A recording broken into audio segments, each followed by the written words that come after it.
আসসালামু আলাইকুম। সবাই কেমন আছেন? আশা করি সবাই ভালো আছেন। আলহামদুলিল্লাহ আমিও ভালো আছি। তো বরাবরের মতো আজকে আরেকটি ভয়ানক গল্প নিয়ে আসলাম আপনাদের মাঝে। তো সবাই গল্পটি উপভোগ করবেন আর সেই সাথে আমার ইউটিউব চ্যানেল অবশ্যই সাবস্ক্রাইব করে বন্ধু হয়ে পাশে থাকবেন। তো চলুন শুরু করা যাক। এক রাতে পুলিশ একটি মৃতদেহ নিয়ে এলো, যেটি ছিল অল্প বয়সী এক মেয়ের, নাম রূপা। গ্রামের লোকেরা তাকে নির্মমভাবে হত্যা করেছে বলে সন্দেহ করা হচ্ছিল। মেয়েটির শরীর ছিল ক্ষত বিক্ষত, তার গলা কাটা, হাতে শক্তভাবে মুঠো করা কিছু কিছু কালো চুল, আর চোখ দুটি ছিল সম্পূর্ণ ফাঁকা, যেন সে কিছু ভয়ঙ্কর দেখছিল যা চিরকাল তার চোখে থেকে গিয়েছে। ডক্টর আসিফ মৃতদেহটি গ্রহণ করলেন, তার কাজ শুরু করলেন। ঘরে বাতাস ভারী হয়ে উঠছিল, যেন পরিবেশই তার প্রতি অশুভ কিছু বলছিল। পোস্টমর্টমের সময় তিনি অনুভব করলেন কিছু অস্বাভাবিকতা। প্রথমেই মেয়েটির শরীরে অনেক ক্ষত ছিল, কিন্তু একটি বিশেষ জায়গায় গলায় ছিল কালো দাগ। ডক্টর আসিফ আরও একবার মন্ত্রমুগ্ধ হয়ে গলাটি পরীক্ষা করতে গিয়ে তার হাত সরিয়ে নিলেন। ঠিক তখনই গলার দাগে আঙ্গুলের ছাপের মতো একটা নমুনা স্পষ্ট হয়ে উঠল, যেন কেউ তাকে খুবই শক্তভাবে শ্বাসরোধ করে হত্যা করেছে। রাত 12টা বেজে গেল। মর্গের লাইটগুলো এক একটা করে নিভে আসছিল, যেন এক অদৃশ্য শক্তি আলো নিভিয়ে দিচ্ছিল। বাতাসে একটা অদ্ভুত ঠান্ডা লেগে গেল, গা ছমছম করছিল। ডক্টর আসিফ হঠাৎ অনুভব করলেন কোথাও থেকে যেন একটা ফিসফিস আওয়াজ আসছে, আমাকে বাঁচাও। তিনি চমকে উঠলেন। ঠিক সেই মুহূর্তে মৃতদেহটি খুব ধীরে মাথা নেড়ে একবার চোখ খুলল, কিন্তু চোখগুলো ছিল একদম ফাঁকা, মৃত ছাপহীন। এক মুহূর্তের জন্য চোখের মধ্যে কোনো জীবনের চিহ্ন ছিল না। ডক্টর আসিফ অস্বস্তি অনুভব করতে লাগলেন, কিন্তু তিনি ভাবলেন এটি নিশ্চয়ই তার মনে হওয়া কিছু একটা। তখনই আবার সেই ফিস ফিস আওয়াজ শোনা গেল, এবার আরো গভীর ও জোরালো। তুমি আমাকে মুক্তি দাও, তুমি জানো না আমি কে। তিনি নড়ে চড়ে বসলেন, তার হাত কাঁপছিল, কিছুতেই দৃঢ়ভাবে কাজ করতে পারছিলেন না। তার চোখের সামনে যেন অন্ধকার ছায়াগুলি আরো ঘনীভূত হয়ে উঠছিল, কিছু একটার উপস্থিতি তার চারপাশে ঘুরছিল। হঠাৎ মেয়েটির শরীরটি নিচে থেকেই কোমলভাবে নড়ে উঠল, তারপর তার কণ্ঠ থেকে এক ভয়ঙ্কর গড়গড় আওয়াজ বের হতে লাগলো, আমাকে কাটছ, কিন্তু জানো না আমি ঠিক কেমন অভিশপ্ত। আমি ফিরে আসব, তোমার জন্য অপেক্ষা করব। রহস্যময় ঘরটি যেন আরো ভারী হয়ে উঠছিল, বাতাসও যেন দম বন্ধ করা অনুভূতি ছড়াচ্ছিল। ডক্টর আসিফের হাতটা টেবিলের ওপর রাখতে রাখতে একটানে পিছিয়ে গেল। তখনই রূপা আবার গলাটা ঘুরিয়ে আসিফের দিকে তাকালো। তার চোখের দিকে চেয়ে ডক্টর আসিফ বুঝতে পারলেন তার জীবনে এমন কিছু ঘটতে যাচ্ছে যা সে কখনো কল্পনাও করেনি। সে কিছু বলার আগে তার কণ্ঠ চিরে উঠে এলো, আমার হত্যাকারীকে খুঁজে দাও, তা না হলে তুমি কোথাও নিস্তার পাবে না। তারপর মেয়েটি চোখের পলক ফেলে নিঃশব্দে মিলিয়ে গেল। ঘরটিতে আর কোনো শব্দ ছিল না, বাতাসও থেমে গিয়েছিল। ডক্টর আসিফের চোখে মুখে পিঁপড়া হয়ে উঠেছিল, তার শরীর একেবারে অচল হয়ে গিয়েছিল। পরের দিন সকালে হাসপাতালে কর্মীরা এসে মর্গের দরজা খুললে তারা দেখল ডক্টর আসিফের লাশ মেঝেতে পড়ে রয়েছে। তার চোখ দুটো ছিল ফাঁকা, যেন সেই ভূত তাকে চিরকাল পেরিয়ে গেছে। কিন্তু অবাক করা ব্যাপার, মর্গে রাখা রূপার মৃতদেহটিও সেখানে ছিল না।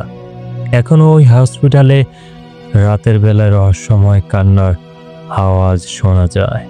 গল্পটি লিখেছেন মোহাম্মদ নিশাত।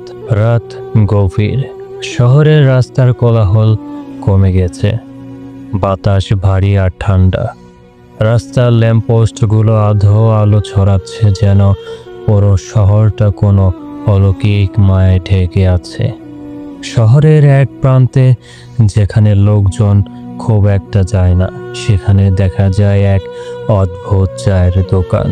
দোকান বলতে একটা কাঠের টেবিল, তার পাশে একটি লণ্ঠন ঝুলছে, আর কয়লার আগুনে ছোট্ট চায়ের কেতলি।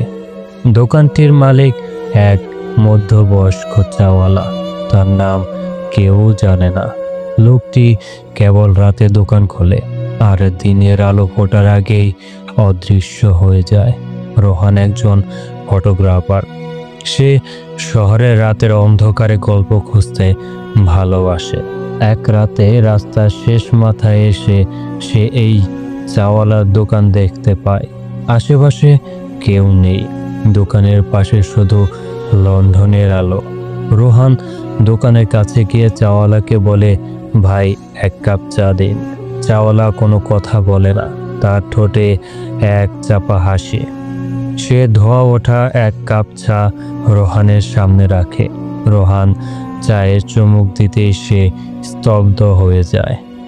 এই চায়ের স্বাদ অন্যরকম মিষ্টি, কিন্তু অদ্ভুত এক ঝাঁজ আছে। তার মানে হলো, চা খাওয়ার সঙ্গে সঙ্গে তার চিন্তা ধীরে ধীরে শান্ত হয়ে আসছে। চা খাওয়ার পর রোহান তার ক্যামেরা দিয়ে দোকান আর চাওয়ালার ছবি তুলতে যায়। তবে তার মনে হলো, ক্যামেরা চালু করতে গিয়ে যেন কেউ তার হাত চেপে ধরেছে। রোহান বাসায় ফিরে আসে, কিন্তু তার মনে হচ্ছিল কেউ যেন তাকে অনুসরণ করছে। সে বারবার পেছনে তাকায়, কিন্তু কিছুই দেখতে পায় না। বাসায় পৌঁছে সে ক্যামেরায় তোলা ছবিগুলো দেখতে বসে। প্রথম কয়েকটি ছবি ঠিক ছিল, কিন্তু পরের ছবিগুলো একেবারে অস্বাভাবিক। প্রতিটি ছবিতে চাওয়ালার পাশে একটি ছায়ামূর্তি দেখা যাচ্ছে। সেই ছায়া রোহানের দিকে তাকিয়ে আছে। রাত গভীর হলে রোহানও অদ্ভুত কিছু আওয়াজ শুনতে পায়। তার ঘরের জানালায় কে যেন আঙ্গুল দিয়ে আঁচড় কাটছে।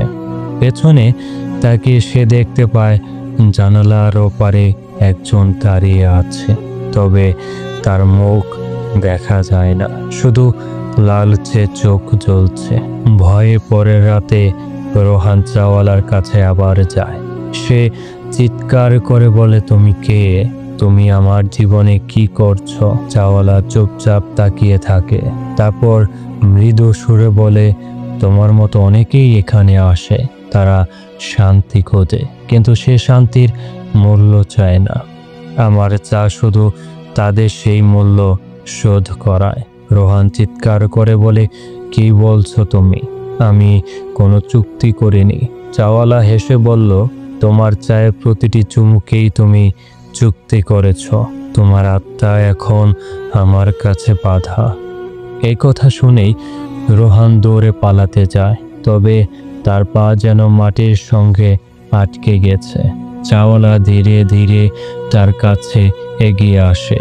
তার চোখ কালো হয়ে গেছে আর মুখে অমানসিক হাসি। চাওয়ালা একটি কাঠের বাক্স রোহানের হাতে দেয়। এটা খুলে দেখো, সে বলে।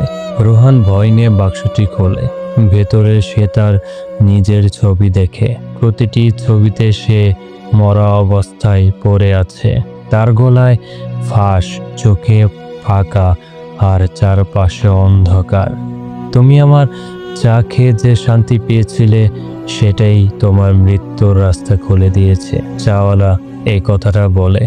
রোহান বাসায় ফেরার চেষ্টা করে, কিন্তু তার দেহ ক্রমেই দুর্বল হয়ে আসে।